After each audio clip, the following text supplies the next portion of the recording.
నేను అందుబాటులో ఉన్నా లేకపోయినా మీరు కూడా నా వలే దేవునితో నడిచేవారనుకో, నీకు ఎల్లప్పుడూ షాలేమన్న అందుబాటులో ఉండకపోయినా ఆ పరమ షాలేము రాజు అందుబాటులో ఉంటాడు. ఎప్పుడైతే నీవు నా విషయాల గురించి చింత కలిగి ఉన్నావో, ఇక నీ చింతల సంగతి నేను చూసుకుంటా.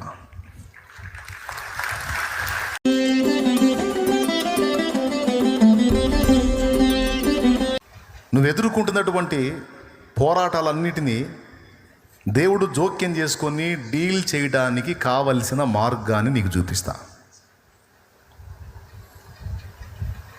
దేవుడు నీ విషయంలో జోక్యం చేసుకుని నీ గురించి శ్రద్ధ నిలిపి నీ పక్షంగా ఇక ఆయన ఆలోచించి కదలడానికి అనుకూలమైన మార్గం చూపిస్తా నీకు.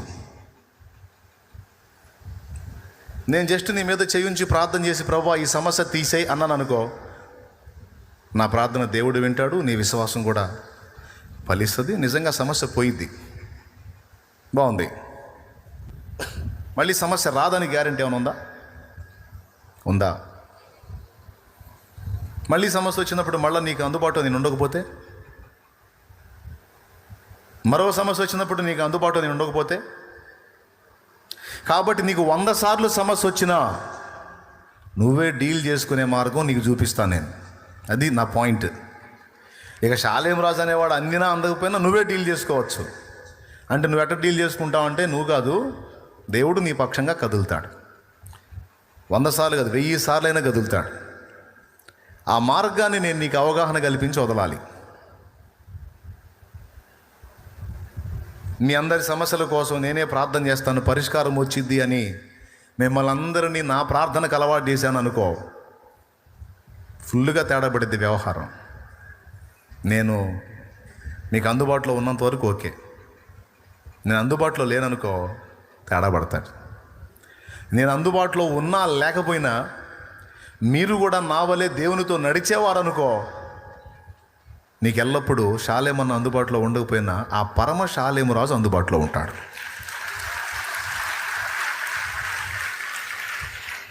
నీకు నేను కావాలా, ఆయన కావాలా? పెద్దగా చెప్పమా, అవునా? రైట్. నీకు ఈ షాలేము రాజు అన్నతో పరిచయం కావాలా, ఆయనతో పరిచయం కావాలా? రైట్. మెయిన్ ఆయన. ఆ లింకు కలపటానికి నేను, ఆయన్ని నిన్ను కలపటానికి నేను. ఓకే. దీన్ని ఇంకో భాషలో చెప్పాలంటే, పిల్లవాడు ఇబ్బంది పడుతుంటే నువ్వు వెళ్ళకుండా ఏంటి అని కొడుకు గురించి కొడుకు తల్లి తన భర్తతో, అంటే ఆ కొడుకు తండ్రితో అందనుకో, తండ్రి ఏమంటాడు తెలుసా? ఎంతకాలం ఉంటాను వెర్రి మొహమా, కింద పడో పైన పడో వాడో ఓడో వాడే నిలబడాలి, వాడే కనెక్ట్ అవ్వాలి. కానీ అంటాడు జ్ఞానం గల తండ్రి. సింపుల్గా ఇంకో టైప్లో చెప్పాలంటే, వాడి కాళ్ళ మీద వాడే. ఇప్పుడు మీ అందరూ కూడా మీ కాళ్ళ మీద మీరే నిలబడాలనేది నా ఆశ. దేవునితో మీరు నడవాలనేది నా ఆశ. ఓకేనా? దానికి గాను నా అనుభవం మీకు చెప్తా. నా కుమారుడా, వాక్యం మీద మనసు పెట్టు, వాక్యం మీద మనసు పెట్టు, వాక్యానుసారంగా ప్రవర్తించడానికి నడుం కట్టు. మొదట నా నీతిని రాజ్యమును వెతుకు. ఫస్ట్ ఆత్మ యొక్క విలువ తెలుసుకో. నశించిపోతున్న జీవితాల విషయంలో నాకున్న చింత, బాధ, వేదన గ్రహించు. ఆ విషయంలో నువ్వు చేయాల్సిన పని విషయంలో నీ కర్తవ్యాన్ని గుర్తించి నువ్వు నా చిత్తము నెరవేర్చడానికి అడుగులేయి. ఎప్పుడైతే నీవు నా విషయాల గురించి చింత కలిగి ఉన్నావో, ఇక నీ చింతల సంగతి నేను చూసుకుంటా.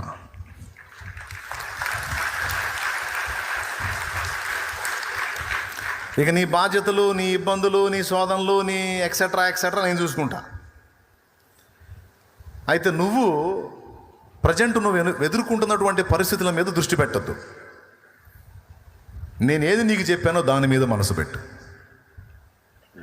మొదట నా నీతిని, నా రాజ్యం ఉన్నది. పిదప నీకు అన్నీ నేను ఇస్తా.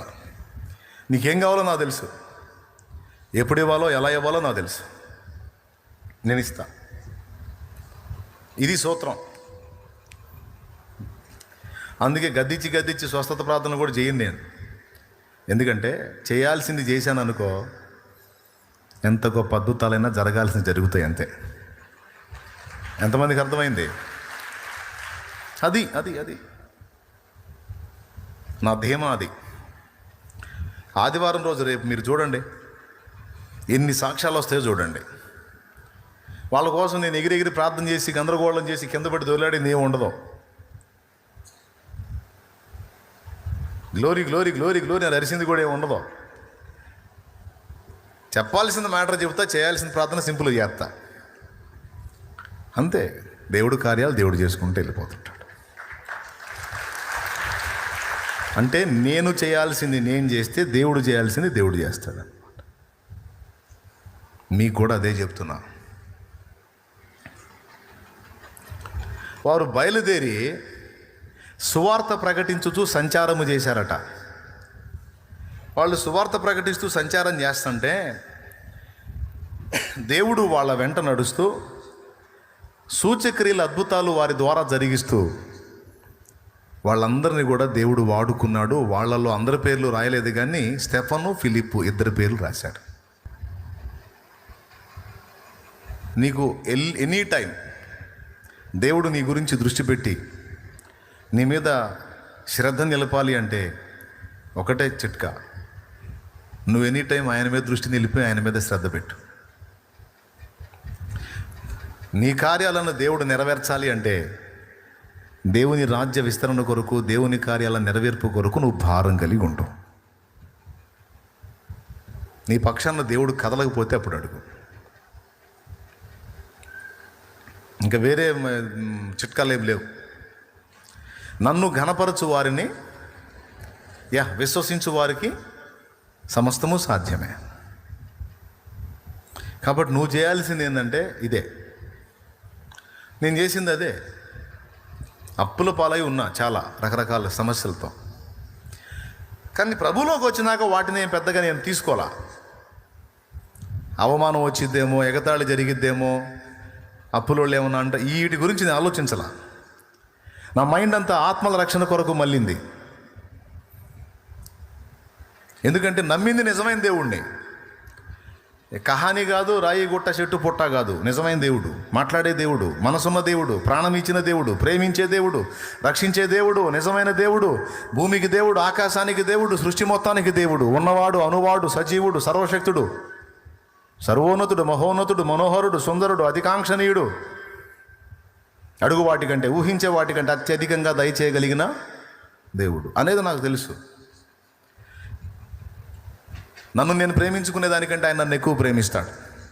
నా గురించి నేను ఆలోచించుకునే దానికంటే ఆయన నా గురించి ఎక్కువ ఆలోచిస్తాడు. అంత నా వరకేనా? నీకు కూడా నా గురించి కూడా అన్నా అంటే చేయొద్దు. నీ గురించి కూడా అంతే ఉందా, లేకపోతే ఏమైనా మార్పు ఉందా? నా కోసం ప్రాణం పెట్టింది వాడు నీ కోసం కూడా పెట్టాడు. హల్లెలూయా. కాబట్టి నా విషయంలో చింత ఉన్న దేవునికి నీ గురించి కూడా ఉంది. అది నేను ఎరుగున్నందున ఇక అనుమానం పెట్టుకోవాలా. ఈ అప్పు తీరిద్దా, ఈ సమస్య పోయిద్దా, ఈ రోగం తగ్గిద్దా, ఇదేమన్నా కొలికి వచ్చిద్దా, వామ్మో ఏమైద్దో అనే విచారాలు వదిలేశా. ఎందుకంటే ఆయన ఏందో నాకు అర్థమైంది. అర్థమైనాక ఇంకా అనుమానితుల్లాగా, అవిశ్వాసుల్లాగా డౌట్ పడి జుట్టు పీక్కోవటం ఎందుకు? కాబట్టి దొరకాల్సినోడు దొరికాడు, తెలుసుకోవాల్సినోడిని తెలుసుకున్నా, కలుసుకోవాల్సినోడిని కలుసుకున్నా, ఇక లెక్కలన్నీ ఆయనే చూసుకుంటాడు. ముందు నేను ఆయన లెక్కలు చూడాలని మొదలుపెట్టా. అర్థమైతే ఒక స్తోత్రం చెప్పు.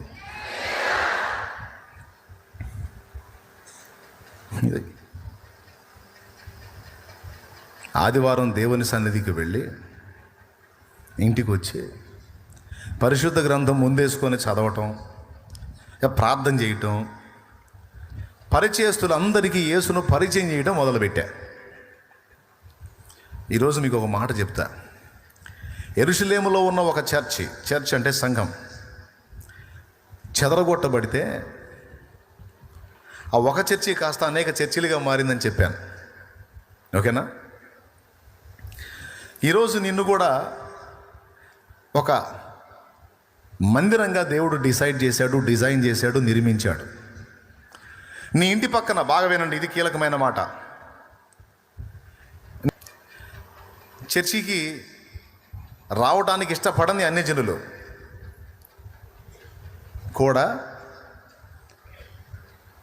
దేవుని సన్నిధిలో ఆనందించేటట్టు నువ్వు చేయగలవు.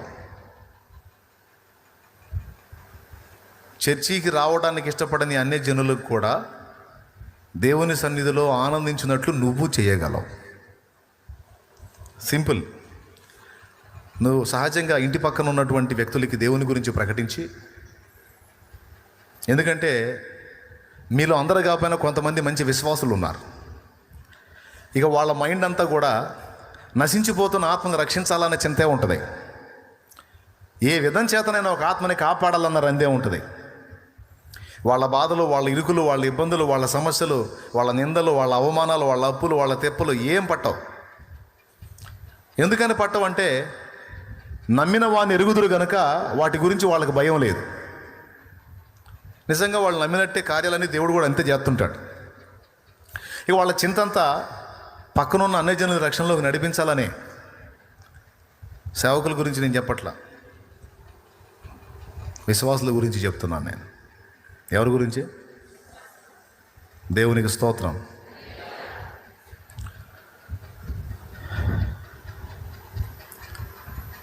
ఒకవేళ ఇది మీలో ఎవరికైనా అర్థం కాకపోతే సీనియర్స్ కొంచెం జూనియర్కి అర్థమయ్యేటట్టు చెప్పండి.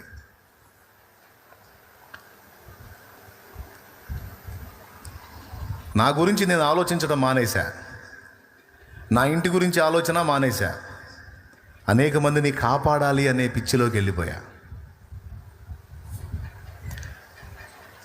ఎదుటి వాళ్ళ గురించి ఎప్పుడైతే ఆలోచించి వాళ్ళకి ప్రకటించి వాళ్ళ కోసం ప్రార్థన చేయటం మొదలుపెట్టానో, ఇక నా చింతల సంగతి ఆయన చూసుకున్నాడు.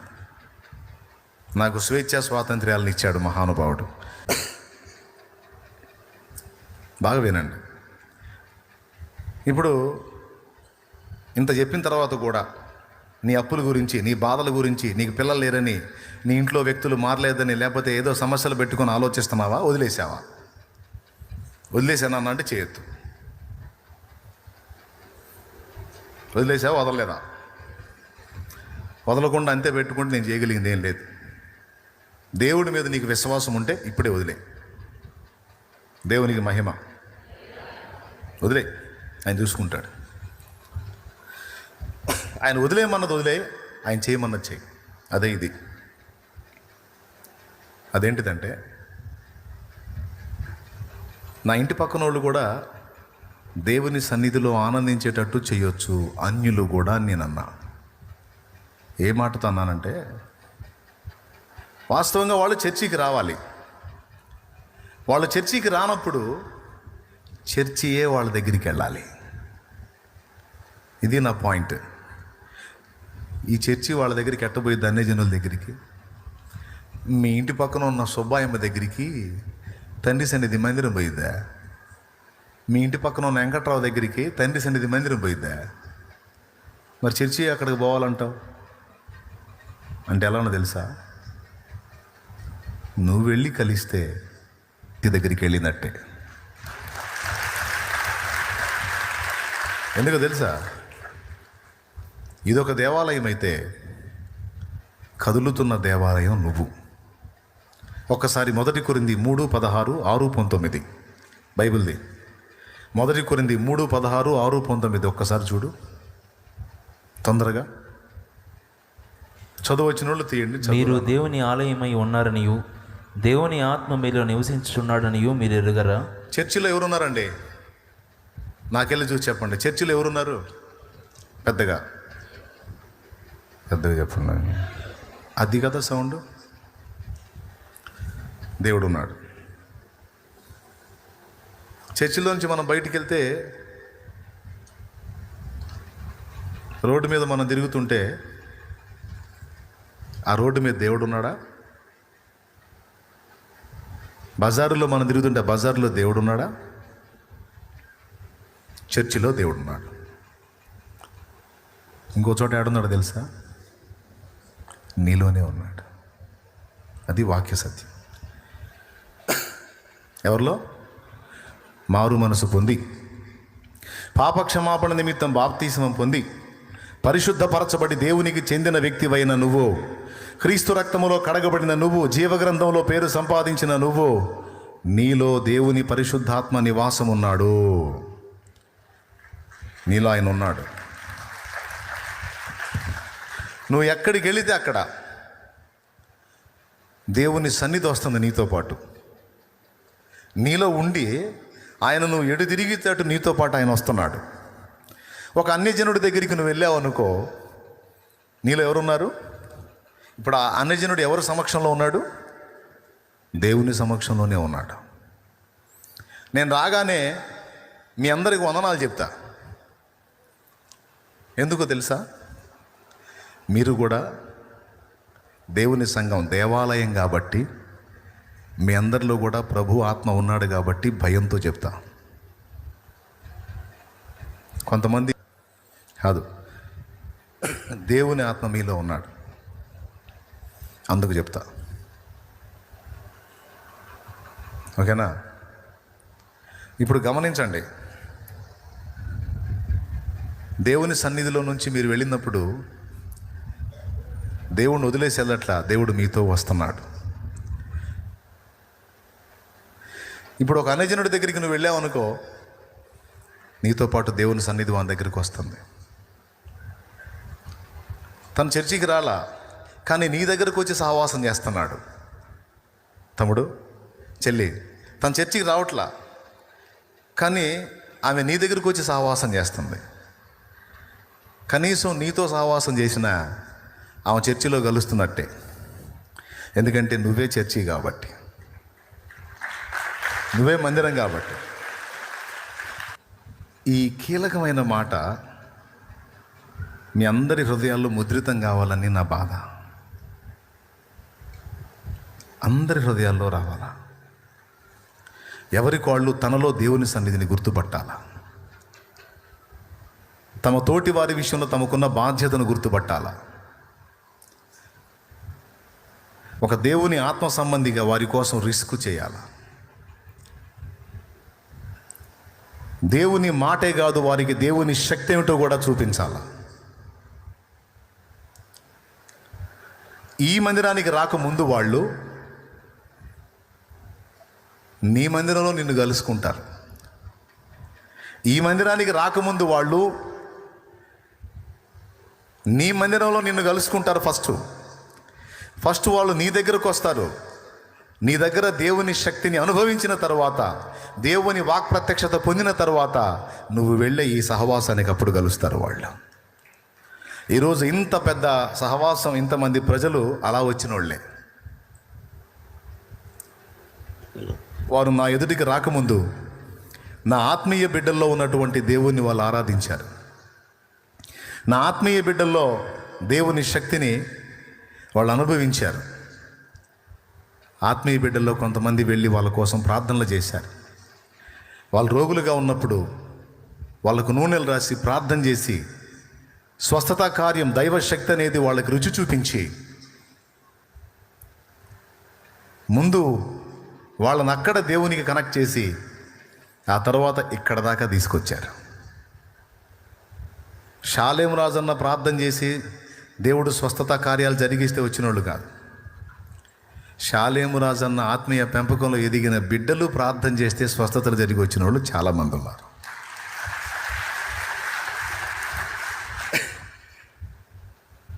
ఇది సంఘం మొత్తానికి అర్థం కావాలి. నువ్వు ప్రార్థన చేయాలి తమ్ముడు. సమస్యలో ఉన్న వ్యక్తి కోసం నువ్వు ప్రార్థన చేయాలా? ఆ వ్యక్తికి చెప్పి మరీ చేయాలా? నువ్వు ఈ ప్రాబ్లంలో ఉన్నావు, నేను నీకోసం ప్రార్థన చేస్తా, నా దేవుని శక్తి ఏంటో నువ్వు చూసేటట్టు చేస్తా, దేవుడు కార్యం జరిగిద్ది. తప్పకుండా నువ్వే నా దేవుని గురించి తెలుసుకుంటావు. సహజంగా ఇప్పటిదాకా మీకేం చెప్పానంటే, సువార్త ప్రకటించండి ప్రకటించండి ప్రకటించండి ప్రకటించండి అని చెప్పా. ఎంతమంది గుర్తుంది? కొద్దిగా తొందరగా స్పందించండి, నీరసం వస్తుంది. ప్రకటించండి ప్రకటించండి అని చెప్పా. అంటే దేవుని మాట వెదజల్లండి అని. ఇప్పుడు రెండవ మాట మొదలుపెట్టా, శక్తిని చూపండి శక్తిని చూపండి శక్తిని చూపండి అని.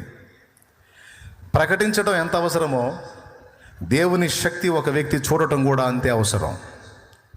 ఇంకా చెప్పాలంటే ప్రకటిస్తే దేవుని మాటలు వింటాడు, కానీ నువ్వు ప్రార్థించినప్పుడు ఆ వ్యక్తి దేవుని శక్తిని చూసి నీ వెంటబడి దేవుని పాదాల చెంతకు పరిగెత్తుతాడు. అర్థమైందా? సహజంగా శాలేమన్నా చెప్పమన్నాడు కాబట్టి చెప్పి ఊరుకుంటాను, నాకు వాడు రాని రాకపోతే నాకు అనవసరం అని సహజంగా ఒక్కసారైనా సరే వాడికి సువార్త చెప్పాలని సువార్త చెప్పటమో లేకపోతే సత్యదర్శన పుస్తకం ఇవ్వటమో మాత్రమే చేస్తారు. అదే కదా ఇప్పటిదాకా మీరు చేసింది. బంధువులకైనా స్నేహితులకైనా ఇరుగు పొరుగులకైనా జస్ట్ పుస్తకం ఇవ్వటమో దేవుని గురించి సువార్త మాట్లాడటమో చేశారు.